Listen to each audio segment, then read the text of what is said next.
अस्सलाम वालेकुम दोस्तों, आप देख रहे हैं मेरा यूट्यूब और फेसबुक चैनल। आज हम बात करेंगे तहरीक लब्बैक के लॉन्ग मार्च के हवाले से कि लॉन्ग मार्च इस्लामाबाद पहुंचना था और ये इस्लामाबाद क्यों नहीं पहुंचा। इस हवाले से बात करेंगे क्या जो है हुकूमत ने इस हवाले से रुकावटें खड़ी की थी, और एक सियासी तौर पर अगर तहरीक लब्बैक इस्लामाबाद जाकर लॉन्ग मार्च जो है ख़त्म वो करती वो बहुत ही अच्छा होता। इस हवाले से इस टॉपिक पर जो है हम बात करेंगे। दूसरा ये है कि फ्रांस के अंदर वज़ीर आज़म पाकिस्तान मैक्रून से मुलाकात की है शहबाज शरीफ साहब ने, इस हवाले से भी जो है हम बात करेंगे। आते हैं पहले टॉपिक की तरफ के तहरीक लब्बैक ने इस्लामाबाद से यानी इस्लामाबाद आना था। उन्होंने जो कराची से लॉन्ग मार्च किया था, कराची से ता इस्लामाबाद मुल्क बचाओ ये लॉन्ग मार्च था उनका। और फिर जिस तरह से भरपूर तहरीक लब्बैक ने अपना अवाम तक पैगाम पहुंचाया है और अवाम के हवाले से जो एक अवेयरनेस की उन्होंने जो है वो पहुंचाई है अवाम के अंदर। इससे पहले किसी भी वो जमात का इतना तवील तरीन जो है लॉन्ग मार्च नहीं रहा है कि वो एक माह से भी ज़्यादा अरसा जो है ये लॉन्ग मार्च उनका रहा तहरीक लब्बैक का, और बहुत ही पुरअमन रहा और अपना पैगाम भी उन्होंने पहुंचाया और एक अच्छा यानी एक्टिविटीज़ उन्होंने की। और पाकिस्तान के अंदर जब हू का आलम था, जब पीटीआई के ख़िलाफ़ यानी क्रैकडाउन जारी था पूरे पाकिस्तान के अंदर और पीटीआई एक्टिविटीज़ कर रही थी सियासी वो तौर पर, तो यानी उसको रोका गया है। उनको जो है यानी एक जो उनकी सियासी वो सरगर्मियाँ थी पीटीआई को क्रैकडाउन के ज़रिए रोका गया था और एक हू का आलम था। और इस हू के आलम के अंदर जो है तहरीक लब्बैक ने लॉन्ग मार्च किया और इस लॉन्ग मार्च ने जो है हुकूमत की चोलें हिला दी, हुकूमत को, इंतज़ामिया को, और जो यानी लोग इसके अंदर आवाम का यानी एक समंदर था वो शरीक हुआ। और बड़े बड़े यानी इज्तिमात हम इसको वो कह सकते हैं, वो जिस शहर में भी वो पहुँचे उनका इस्तकबाल किया गया। लेकिन वजह क्या बनी कि तहरीक लब्बैक का जो ये लॉन्ग मार्च था इस्लामाबाद नहीं पहुंचा। और यहाँ पर मुफ्ती आज़म पाकिस्तान मुफ्ती मुनीबुर रहमान साहब और अहले सुन्नत के मारूफ आलिम दीन सैयद मुज़फ़्फ़र हुसैन शाह साहब जो है फिर वो, और फिर मुफ्ती आबिद मुबारक साहब भी जो है सराय आलमगीर पहुंचते हैं। तो क्या वजह है, क्या इस्टेब्लिशमेंट ने उनको ये भेजा कि लॉन्ग मार्च को इस्लामाबाद लेकर जो है यानी ना आए तहरीक लब्बैक और इनके मुतालबात जो है मान लिए जाते हैं और मुतालबात जो है उन पर अमल भी हो रहा है इस वक्त। और ये क्या एक सियासी फ़ैसला जो है एक यानी वो तहरीक लब्बैक का क्या ये ठीक था या इनको इस्लामाबाद जाना चाहिए था? मेरे ख्याल में तहरीक लब्बैक को इस्लामाबाद जाना भी चाहिए था और जो उनका मकाम था फैज़ाबाद वहाँ पर खिताबात वो करके वहाँ से वो जो है अपना लॉन्ग मार्च का अगर इख्तिताम ये करते तो तहरीक लब्बैक का और भी अच्छा पैगाम जो है वो जाना था, अवाम में ये पैगाम वो जाना था। लेकिन इस्टेब्लिशमेंट ने और हमारी हुकूमत ने मुफ्ती आज़म पाकिस्तान को जो ये भेजा कि आप वहाँ पर जाएं और बातचीत करें और तहरीक लब्बैक की क़यादत को, उनकी शूरा को ये मनाएं कि आप इस्लामाबाद ना आएं। तो यहाँ पर यानी एक वो समझते हैं कि ये इस्टेब्लिशमेंट की जानिब से तहरीक लब्बैक पर ये बैन, ये पाबंदी कि वो इस्लामाबाद ना आए। इस्लामाबाद कोई ममनुआ इलाका नहीं है और तहरीक लब्बैक के जो लोग हैं वो सवाद आज़म पाकिस्तान हैं, अहले सुन्नत से उनका ताल्लुक़ है, सूफिया के मानने वाले हैं और हमेशा से अहले सुन्नत जो पाकिस्तान के सवाद आज़म हैं हमेशा से वो पुरअमन रहे हैं। कोई भी उनकी एक्टिविटीज़ जो है ऐसी नहीं है कि जो मुल्क की सलामती के लिए हो, पाक अफवाज के हवाले से हो या मुल्क की सलामती के हवाले से हो। तहरीक लब्बैक का वो ट्रैक रिकॉर्ड है। दूसरा, अहले सुन्नत हमेशा से पुरअमन भी रहे हैं, उनको इस्लामाबाद ना आने देना, उनको जो है यानी मुफ्ती आज़म पाकिस्तान के ज़रिए रोकना, ये किसी भी वो तरह जो है हम इसको अच्छा अमल नहीं समझते हैं। और यानी इस्टेब्लिशमेंट को और हुकूमत को ये समझना चाहिए कि तहरीक लब्बैक सवाद आज़म पाकिस्तान की यानी एक नुमाइंदगी वो करती है अहले सुन्नत की, सूफिया के मानने वालों की। और आपने देखा है कि हमारे इस्टेब्लिशमेंट हो,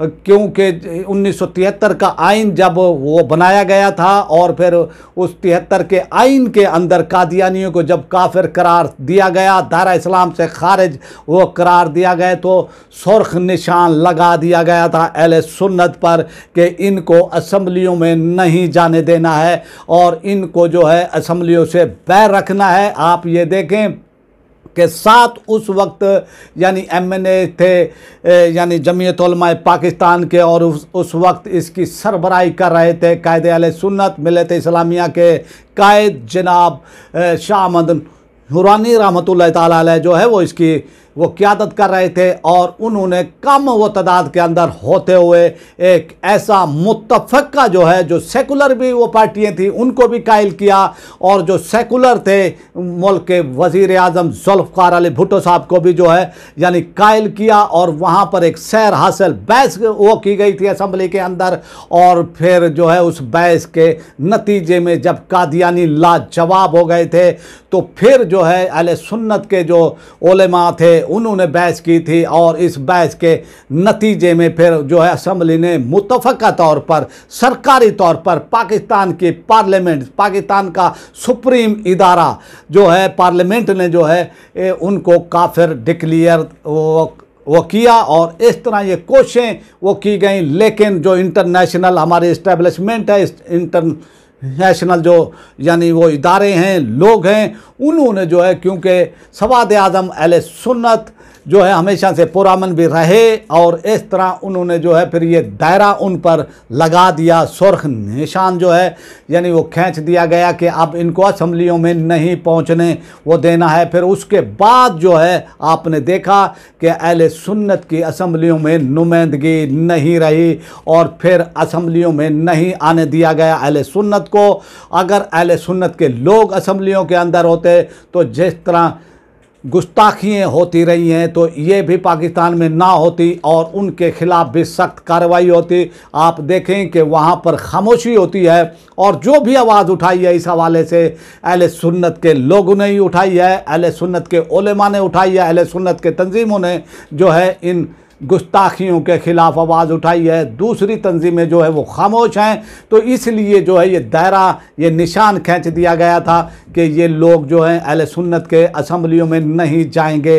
अब फिर जो है तहरीक लब्बैक पाकिस्तान की एक उभरती हुई जमात, उभरती हुई यानी एक सियासी क़ुव्वत है, और एक उन्होंने जो है ये साबित भी किया है, और लोगों का इत्मीनान जो है तहरीक लब्बैक पर ये बता रहा है कि तहरीक लब्बैक एक सबसे बड़ी मकबूल मजहबी जमात इस वक्त पाकिस्तान की बन चुकी है, अवाम उनके साथ है। लेकिन हुकूमत और इस्टेब्लिशमेंट ने जिस तरह से तहरीक लब्बैक को रोका, इस्लामाबाद नहीं आने दिया गया, उनको इस्लामाबाद आने देना चाहिए था। उनको जो है इस्लामाबाद जहां वो अपना एहतजाज आखिर में यानी वो करते, और वहाँ पर जो आखिरी खिताब होता, एक अच्छा पैगाम ये जाता तहरीक लब्बैक की जो ये यानी वो पैगाम था जो मार्च हुआ, उसको जो है एक अच्छा इख्तिताम भी होता।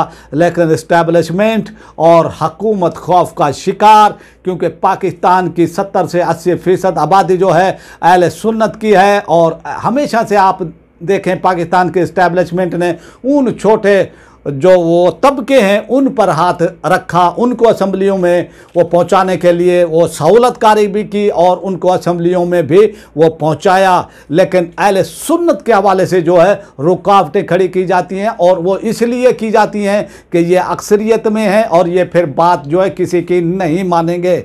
और इस पर जो है उन्होंने जो है वो कोशिश की है, और अभी तक उनकी ये कोशिशें जो हैं कामयाब हैं। और आपने देखा भी कि तहरीक लब्बैक ने जो उनको काला दम वो करार दिया गया था, फिर आपने देखा कि फिर किस तरह से मुल्क जाम हुआ, किस तरह से मुल्क गिर एहतजाज हुआ, किस तरह से आनन फानन मुल्क जो है बंद कर दिया गया था। तो इसको भी जो है इस्टेब्लिशमेंट ने ये समझा कि ये मुल्क की गालिब अक्सरियत अगर ये असम्बलियों में पहुंच जाते हैं तो फिर हमारी ये बात नहीं मानेंगे। यही डर है, यही खौफ है इस्टेब्लिशमेंट को भी और हर हुकूमत को भी। इसलिए जो है मुफ्ती आज़म पाकिस्तान पाकिस्तान को जो है यानी भेजा गया लॉन्ग मार्च में, और उनसे ये कहा गया कि आप जो है ये इस्लामाबाद लेकर ना जाएं, और तहरीक लब्बैक की क़यादत को कैल किया गया। मेरे ख्याल में ये लॉन्ग मार्च इस्लामाबाद जाना चाहिए था, वहाँ पर इसका इख्तिताम वो करना चाहिए था, और एक सियासी तौर पर एक अच्छा पैगाम भी जाता, और तहरीक लब्बैक की सियासी मजहबी क़ुव्वत में और इजाफा होता। लेकिन ये इजाफा हमारे इस्टेब्लिशमेंट को और हुकूमत को मंजूर नहीं था। अब आते हैं पाकिस्तान के वज़ीर आज़म शहबाज शरीफ साहब ने अपने दौराए फ्रांस के दौरान जो है मैक्रोन से मुलाकात की है। तो ये मुलाकात एक यानी गैरतमंद हुक्मरान को जो है ज़ेब नहीं देती है। जो बंदा जो सदर हमारे नबी आखिरुल ज़मा जनाब हज़रत मोहम्मद सल्लल्लाहु अलैहि वसल्लम की शान में जो है तौहीन वो करने वालों का वो साथी, उनको सपोर्ट किया, और फिर उन्होंने जिस तरह से फ्रांस के अंदर जो है वो इजाज़त दी यानी स्क्रीनों पर वो तौहीन की, ये काबिल मुज़म्मत अमल उनका। और फिर हमारा वज़ीर आज़म जो है उनसे मुलाकात करता है, तो ये किसी भी तरह जो है वो हमारे हुक्मरान को, हमारे वज़ीर आज़म को ज़ेब नहीं देता है। तो इसलिए जो है वो अब देख लें कि ख्वार हो रहे हैं, लेकिन हमारे इक़्तिसादी वो सूरत हाल भी ठीक नहीं हो रही है। थोड़े से पैसों के लिए जो है वो दर गदर जो है वो फिर रहे हैं, और वो कोशिश कर रहे हैं कि इक़्तिसादी वो सूरत हाल बेहतर हो जाए। लेकिन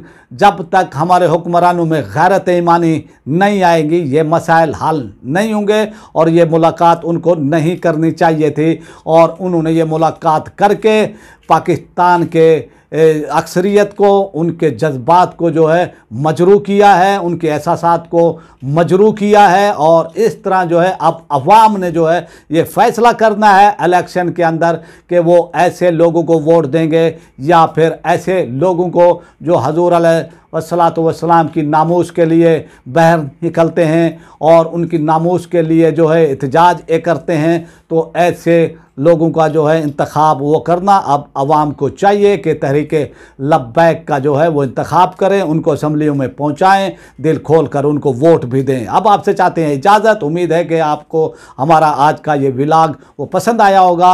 आपसे रिक्वेस्ट है जिन्होंने मेरे चैनल को सब्सक्राइब नहीं किया है वो मेरे चैनल को सब्सक्राइब कर ले, बेल आइकन को प्रेस कर दें, वीडियो को लाइक भी करें, इसको ज़्यादा से ज़्यादा शेयर भी करें, और अपनी राय का इजहार कमेंट बॉक्स में लाजमी करें ताकि हमें आपका फीडबैक मिलता रहे। पाकिस्तान जिंदाबाद।